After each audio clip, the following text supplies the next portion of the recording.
বিল্লগ্রাম সুশান্তদার শশার জমি। সকালবেলা শশা তোলা হয়ে গেছে এবং জমিটার প্রায় ফলন শেষের দিকে। তো জমির কোয়ালিটি দেখুন আপনারা, এই যে শশা কত সুন্দর। আমি একটা নিজেও খেলাম, দারুণ টেস্টি।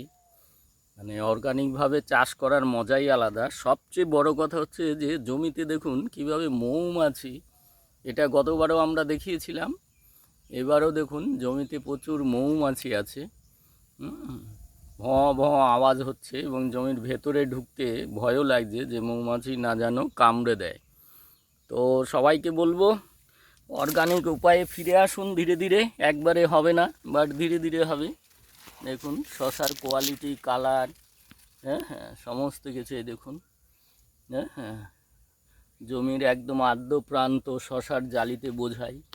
এই দেখুন, এটাই দেখলেই বুঝতে পারবেন যে কতটা ফলন হচ্ছে, কিভাবে হচ্ছে।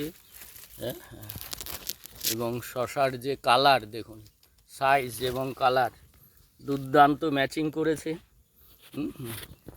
ভেতরে ঢোকা যাচ্ছে না, জমিতে জল ছেড়েছে। গাছ দেখে মনে হবে যে গাছ হলুদ হয়ে গেছে, কিন্তু হলুদ নয়, এটা বয়সের একটা ছাপ পড়ে গেছে গাছে অটোমেটিক। আর শশা এখান থেকে সবটা আমি তুলতে পারছি না, চেষ্টা করছি আপনাদের দেখানোর জন্য। না, আসছে না, ভেতরে যেহেতু জল ঢুকতে পারছি না। তো এই যে দেখা যাচ্ছে দুটো চারটে, 1 2 3 4, হ্যাঁ সারিবদ্ধভাবে শশা আছে জমিতে। হ্যাঁ, এবং প্রত্যেকটা ডগায় দেখুন জালি আছে, এই একটা জালি। দারুণ ব্যাপার, দারুণ ব্যাপার। হ্যাঁ হ্যাঁ, এই দেখুন শশা। হ্যাঁ হ্যাঁ, দারুণ ব্যাপার। যেদিকেই ক্যামেরা ঘোরাবেন শশা।